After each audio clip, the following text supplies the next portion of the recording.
السلام عليكم ورحمة الله وبركاته. معانا كده الكاستر هنعمله بطريقة سهلة وبسيطة جدا وبدون كركبة كتير وبدون بهدلة. لو انتي نفسك في اي حاجة حلوة وما تكركبيش الدنيا فهو دوت الحل. معايا هنا كيلو من الحليب، هنضيف له 4 معالق من الكاستر زي ما انتوا شايفين كده، اي نوع كاستر انتوا حابينه.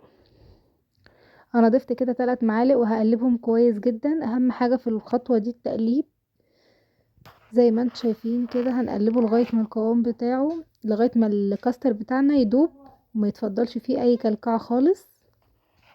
انا حطيت اول 3 معالق وقلبتهم كويس، وهنضيف كمان المعلقة الرابعة دلوقتي. كيلو حليب ما يعادل معانا 4 كوبايات من الحليب.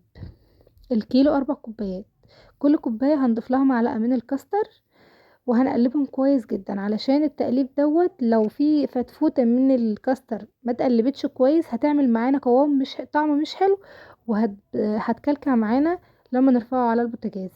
اول ما نرفعه على البوتاجاز لازم نكون متأكدين ان هو داب معانا خالص بالشكل ده زي ما انتم شايفين. هنضيف بقى 4 معالق بالظبط من السكر. كل كوباية بنحط لها معلقة من السكر، كل كوباية من الحليب معلقة من السكر ومعلقة من الكاستر. هو سهل جدا على فكرة، مش محتاج اي حاجة، بس اهم حاجة الخطوات ديت بتفرق معانا كتير في الطعم وفي القوام بتاعه، لان احنا لو زودنا الكاستر هيجلد معانا وطعمه مش هيكون احسن حاجة. هنفضل نقلب كده ونرفعه على البوتاجاز، بس نستمر في التقليب لغاية ما القوام بتاعه يكون متماسك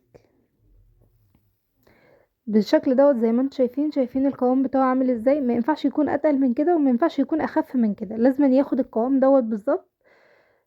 عشان لو اتقل من كده هيجلد، ولو اخف من كده مش هيربط معانا.